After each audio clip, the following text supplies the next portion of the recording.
Prime Minister.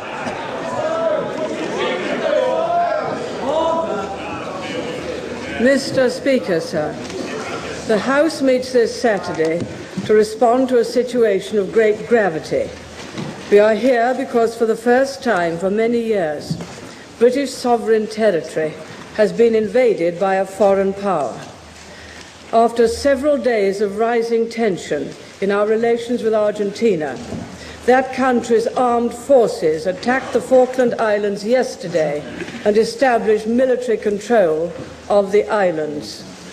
Mr. Speaker, yesterday was a day of rumour and counter-rumour. Throughout the day, we had no communication from the government of the Falklands. Indeed, the last message we received was at 21:55 hours on Thursday night, the 1st of April. By late afternoon yesterday, it became clear that an Argentine invasion had taken place and that the lawful British government of the islands had been usurped.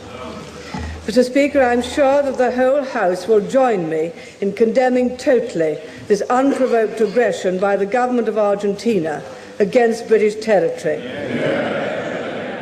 Mr. Speaker, I am sure that the whole House will join me in condemning totally this unprovoked aggression by the government of Argentina against British territory. It has not a shred of justification and not a scrap of legality. Mr. Speaker, it was not until 8:30 this morning, our time, when I was able personally to speak to the governor who had arrived in Uruguay, that I learned precisely what had happened. He told me that the Argentines had landed at approximately 6 a.m. Falklands time, 10 a.m. our time. One party attacked the capital from the landward side and another from the seaward side. The governor then sent a signal to us, which we did not receive. Communications, of course, had ceased at 8:45 our time.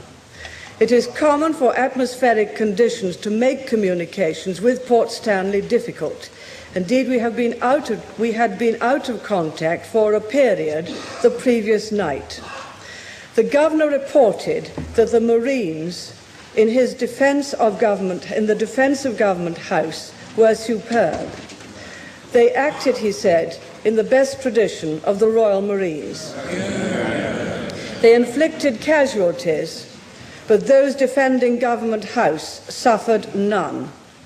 He himself had kept the local people informed of what was happening through a small local transmitter he had in Government House. He is relieved that the islanders heeded his advice to stay indoors. Fortunately, as far as he is aware, there were no civilian casualties. When he left the Falklands, he said the people were in tears. They do not want to be Argentine. He said the islanders are still tremendously loyal. I must say that I have every confidence in the governor and the action he took.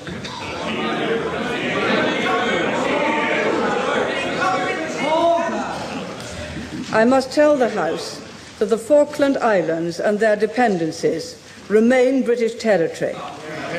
No aggression and no invasion can alter that simple fact. It is a government's objective to see that the islands are freed from occupation and are returned to British administration